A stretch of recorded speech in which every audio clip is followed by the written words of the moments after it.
అయితే ఈ మధ్య కాలంలో ఇదే పోక్సో చట్టంలో రోమియో జూలియట్ రూల్ అని చెప్పేసి వింటున్నాం. అసలు ఈ రోమియో జూలియట్ రూల్ ఏంటి, ఆ వివరాలు ఏంటి, ఈ వీడియోలో తెలుసుకుందాం. ఈరోజు మనతో పాటు ఉన్నారు హైకోర్టు అడ్వకేట్ రవీంద్రనాథ్ గారు.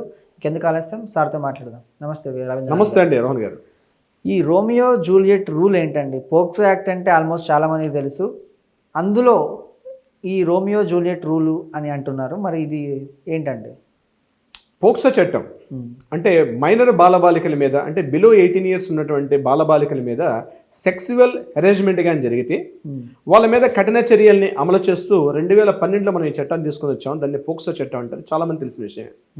వన్స్ ఒకసారి పోక్సో చట్టంలో కానీ నేర నిరూపణ రుజువైతే సుమారుగా 10 సంవత్సరాల పాటు కూడా కఠిన శిక్ష ఉండే అవకాశం ఉంటుంది. అంటే మైనర్గా ఉన్నటువంటి బాలబాలికల యొక్క భవిష్యత్తుని దృష్టిలో పెట్టుకొని అభంశుభం తెలియనటువంటి మైనర్ల మీద వాళ్ళని టచ్ చేసినా, వాళ్ళని సెక్సువల్ హెరాస్మెంట్ చేసినా, మాటలతో మాట్లాడినా, లేదా వాళ్ళని ఫిజికల్గా అబ్యూజ్ చేసినా, ఏ రకంగా వాళ్ళని చేసినా దాన్ని పోక్సో చట్టం కింద అనేక కేసులు మనం రోజు పేపర్లో మీడియాలో కూడా వింటూ ఉన్నాం. ఇప్పుడు మీరు అడిగినటువంటి ఈ రోమియో జూలియట్ రూల్ అని ఏదైతే ఉందో ఇది యాక్చువల్గా చట్టంలో లేదండి. పోక్సో చట్టంలో రోమియో జూలియట్ రూల్ అని ఎక్కడ మనకి మెన్షన్ చేయలేదు. కానీ హైకోర్టులు, సుప్రీంకోర్టులు ఇచ్చినటువంటి తీర్పుల్లో దీని ఇంటర్ప్రిటేషన్ అంటారు అనమాట. అందులో ఈ రోమియో జూలియట్ రూల్ ఇంపోజ్ చేయమని చెప్పి క్లియర్గా సుప్రీంకోర్టు కొన్ని సందర్భాల్లో కూడా చెప్పడం జరిగింది.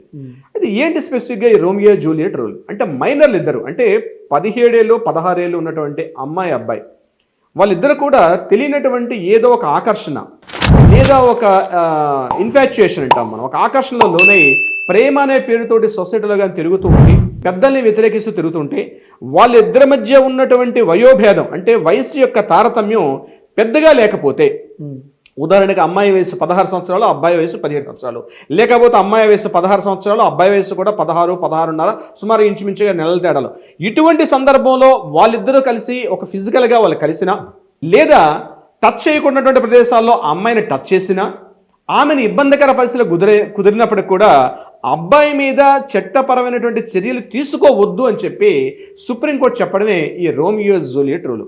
ఎందుకంటే ఆ అబ్బాయి కూడా మైనరే, అభంశమం తెలియకుండా ఉన్నటువంటి ఏదో ఒక ప్రేమ, మీడియా కావచ్చు, సినిమాలు కావచ్చు, రకరకాల సొసైటీలో ఉన్నటువంటి ఈ అట్రాక్షన్స్ మీద అతను దగ్గరగా అమ్మాయికి చేరుకుపోయి, అమ్మాయికి కూడా ఏది కరెక్టో ఏది రాంగో తెలియనటువంటి అభంశవంతుని ఏజ్లో ఒకరికిద్దరు వ్యామోహం కుదిరి వారిద్దరూ ఒకే అండర్స్టాండింగ్ ఉన్నట్లయితే అటువంటి సందర్భాల్లో ఈ రోమియో జూలియట్ రూల్ అనేది ఇంపోజ్ అవుతుంది. అంటే అబ్బాయిని శిక్షించవద్దు అంటుంది. అంటే మందలించి విడిచిపెడదాం అన్నటువంటి ఒక సానుకూల ధోరణి. అంటే ఉదాహరణకి అబ్బాయికి 18 ఏళ్ళు వచ్చాయనుకోండి, ఈ ఆకర్షణ, ఈ ప్రేమ, ఈ వ్యామోహం, ఈ పిచ్చి అనేది ఏదైతే ఉందో బహుశా ఉండే అవకాశం ఉండదు. అంటే తెలియని వయసులో తను వాళ్ళిద్దరి మధ్య చేసినటువంటి తప్పు ఏదైతే ఉందో ఆ అబ్బాయిని జీవితాంతం కూడా ఒక శిక్షక కాకుండా కాస్త మానవతా దృక్పథంతో ఆ అబ్బాయిని కాస్త చూసి చూడనట్టుగా విడిచిపెట్టే దృష్టిని ఈ రోమియో జూలియట్ రూల్ అని అంటారు. ఇది అన్ని సందర్భాల్లో వర్తించదు, కొన్ని ప్రత్యేక పరిస్థితుల్లో మాత్రమే వర్తిస్తుంది. అంటే ఇక్కడ అమ్మాయి ఆ అబ్బాయి మీద నిజంగా ఆ అబ్బాయి చేశాడు, నన్ను చేపట్టుకొని లాగాడని గదిలోకి తీసుకెళ్లాడు, నా మీద సెక్సువల్ హెరాస్మెంట్ చేశాడని కానీ ఆ అమ్మాయి కోర్టులో చెప్తే తప్పనిసరిగా ఉంటుంది. లేదు, మేమిద్దరం పరస్పర అంగీకారంతో, పరస్పర వ్యామోహంతో ప్రేమించుకున్నాం ఉన్నటువంటి సందర్భాల్లో ఈ రోమియో జూలియట్ రూల్ అనేది ఇంపోజ్ చేయమని చెప్పి సుప్రీంకోర్టు, ఢిల్లీ హైకోర్టులో కూడా కొన్ని సందర్భాల్లో తీర్పులు ఇవ్వడం జరిగింది. దీనికి ఉదాహరణగా రీసెంట్గా రాజస్థాన్లో జరిగిన ఒక విషయాన్ని మనం బహుశా వీడియో కూడా చేసాం అనుకుంటాను రోహన్ గారు. ఆ వీడియోలో ఏంటంటే ఈ రాజస్థాన్ దగ్గర బిట్వాడ అనేటువంటి ప్రాంతంలో ఇద్దరు మైనర్లు, అంటే పెళ్లి చేసుకోవాలంటే అమ్మాయి యొక్క వయసు 18 ఏళ్ళు ఉండాలి, ఆ అబ్బాయి యొక్క వయసు 21 సంవత్సరాలు ఉండాలి. కానీ ఇద్దరికి పెళ్లిడి వయసు రాకుండా ఇద్దరు కలిసి మేము ఇద్దరం కూడా పెళ్లి చేసుకుంటామని చెప్పి ఇద్దరు మైనర్లు, ఆ అబ్బాయికి వయసు 18 ఏళ్ళు, అమ్మాయి వయసు చూస్తే 17 ఏళ్ళు 18 ఏళ్ళు ఉంటుంది. బహుశా ఆ ఏజ్ అటు ఇటుగా ఉంటుంది, subject to the correction. So వీళ్ళిద్దరు కలిసి ఉంటే ఈ అమ్మాయి యొక్క పేరెంట్స్ వీళ్ళని అబ్జెక్ట్ చేయడం జరిగింది.